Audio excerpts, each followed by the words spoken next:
दिल्ली शहर तो जाना पहचाना है, लेकिन इसकी कुछ कहानियां ऐसी हैं जो आज भी एक अनसुलझे रहस्य की तरह जहन में गूंजती हैं।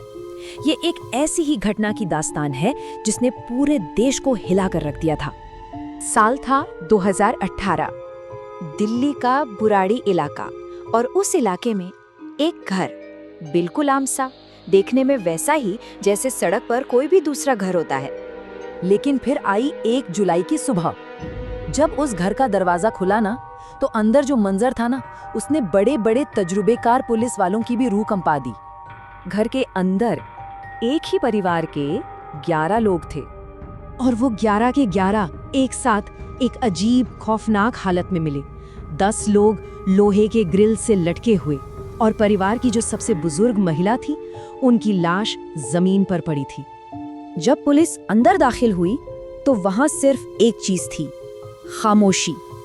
एक ऐसी अजीब सी खामोशी जिसमें हजारों सवाल छिपे थे। अब जांच शुरू हुई और केस सुलझने की जगह और उलझता चला गया। क्यों?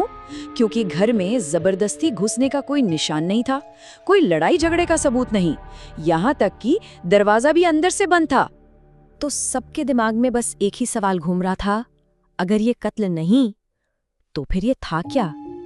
और इसी सवाल का जवाब शायद घर के अंदर ही कहीं छिपा था।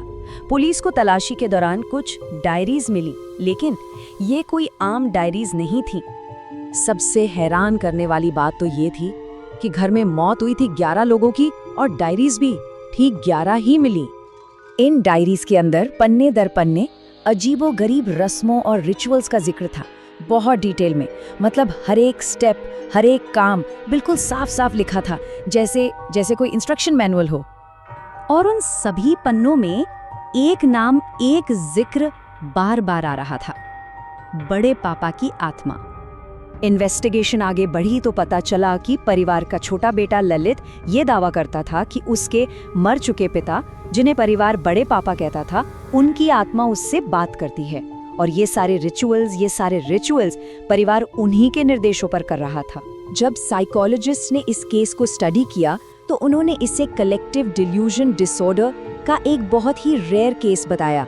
ये एक ऐसी साइकोलॉजिकल कंडीशन है जिसमें एक इंसान का वहम, उसका डिल्यूजन, पूरे के पूरे ग्रुप या परिवार में फैल जाता है, और फिर सभी लोग उस झूठ को ही सच मानकर जीने लगते हैं। लेकिन इतनी सारी थ्योरीज, इतनी जांच पड़ताल के बाद भी एक सवाल हमेशा बाकी रह गया। तो क्या ये सिर्फ एक हादसा था, एक शेयर्ड साइकोलॉजिकल डिल्यूजन जिसका अंजाम अनजाने में इतना भयानक हो गया, या ये एक सोची समझी रस्म थी, एक रिचुअल था जिसे पूरा करने के बाद उस परिवार को पूरा यकीन था कि वो बच जाएंगे? क्या ये एक हादसा था या एक ऐसा रिचुअल जो बस गलत हो गया?